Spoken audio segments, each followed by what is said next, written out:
वृकभृगुमुनिमोहिन्यम्बरीषादिवृत्तेषु अयि तव हि महत्त्वं सर्वशर्वादिजैत्रं स्थितमिह परमात्मन् निष्कलार्वागभिन्नं किमपि यदवभादं तद्धि रूपं तवैव.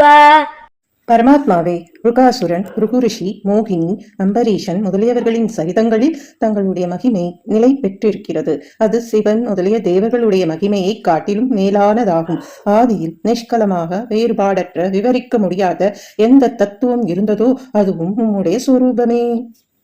மூர்த்தித்ரயேஸ்வர சதாசிவ பஞ்சகம் யத் பிராஹுः பராத்மவபுரேவ சதாசிவோஸ்மின் தத்ரேஸ்வரஸ்து சவிகுண்டபதஸ்த்வமேவ த்ரித்வம் புனர்பஜசி சத்யபதே த்ரிபாகே.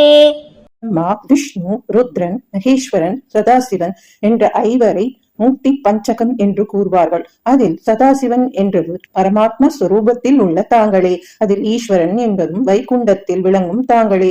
3 பிரிவுகள் உள்ள சத்திய லோகத்தில் பிரம்மா, விஷ்ணு, ருத்ரன் என்ற மூர்த்தி நிலைகளையும் தாங்களே அடைகிறீர்.